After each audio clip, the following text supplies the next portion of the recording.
Hi everyone. So today I'm going to do something different. I'm going to do some uncounted cross stitch.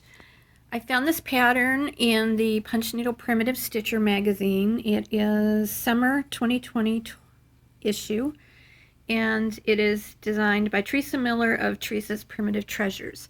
I really like the design, but I don't like to do cross stitch. It's just too tiny for my old eyes, and I just don't like the tedious work of it. Even if I had a magnifying glass, I just don't think I'd enjoy it.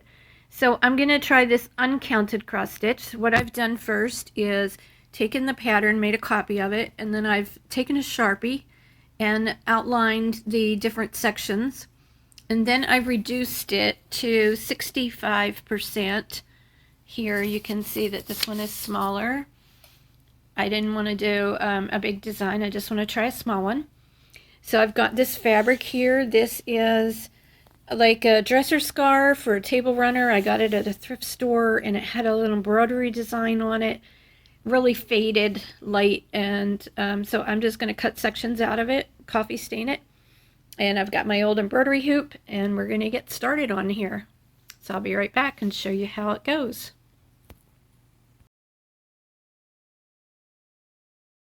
Okay, so here's what I've done so far. I'm going to show you a little bit of how I'm doing this stitching.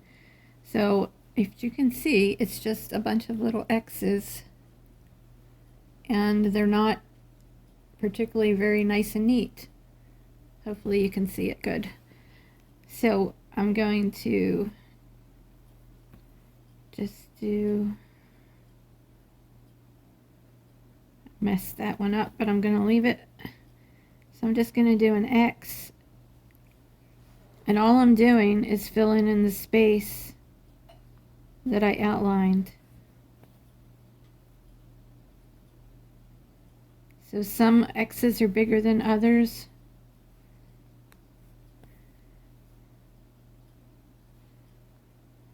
And I'm going to go across here, and I'm just going to do a tiny little X here for this part. Then move over.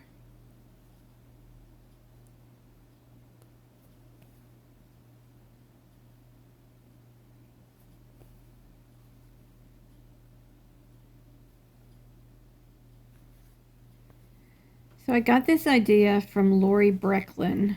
I had actually done something like this years ago, but I didn't realize that it was called uncounted cross stitch.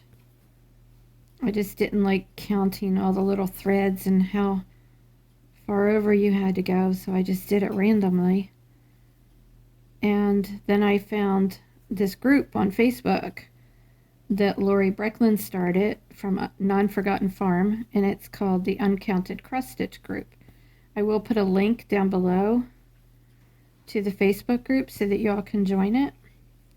So there you can see. So I have a gap right here, and I'm going to just go over and put a tiny little X there, and that's going to fill that space.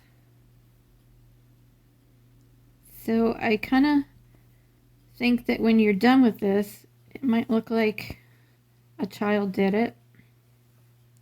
There's another gap there, so I'm just going to put a line across there because there's no rules. So I'm going to cross into another one. So as you can see, it's not nice and neat looking, but it's extremely primitive, and that's what I like about it. So I'm hoping my lighting is okay. On the back, I'm just going to go to the next one by doing this. Go under those stitches and come up where I want to start the next leaf at. So I think most probably do this with 3 strands of embroidery floss.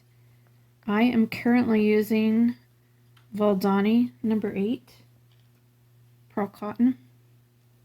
That's what I'm using, and it's working out just fine.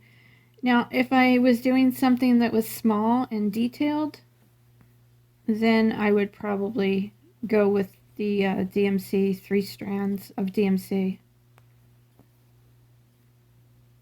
But this is how you do it, so it's really very simple. So I'm running out of thread. I'm going to go to the back, and I'm just going to run my needle under these stitches that are already here and come out and then snip that off. And then I'll cut another piece and continue on. Okay, so I wanted to show you which marker I used. This is the Transfer Pen by DMC.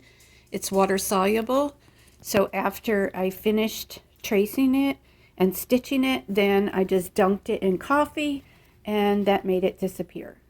And here is the finished product. I am so happy with it. I already had the hornbook made and it just happened to fit it perfectly, which was totally unplanned. I'm going to show you some close-ups. So again, this is not for everybody. As you can see, it is not nice and neat. My rows are not straight. They're all not done in a perfect line. This is the way it was meant to be. I did this on purpose. To me, it's very primitive, rustic looking. So that is it. I hope that you check out the Facebook group. Give it a try for yourself. This was done in one evening. I did it from start to finish in one evening. I don't think you could do that doing regular cross stitch. But for some, this will not work for them because they like the more neat look. But to me, this is what I like better. So that's it for this one. I will post a link to the Facebook group down below. How I attach this, by the way, is I just used a glue stick because if you saw my last video, I had a lot of stuff packed and the glue stick was accessible. I could see it in the bin, in the plastic tub. So I just pulled that out, put the glue stick on the back. I was going to use spray adhesive, but I couldn't find it because it's packed. So I put the glue stick on it and then I just did these little tack nails and put those on there. Basically just to give it a little bit more design because I think the glue stick would have held it just fine. So that's it, guys. Check out the Facebook group and give it a try yourself. You can just draw a design and practice and try it. I do want to add to please, if you like my videos, please subscribe and please click the thumbs up and hit the little bell for notifications and you'll get a notification by email every time I post a new video. Thanks, bye.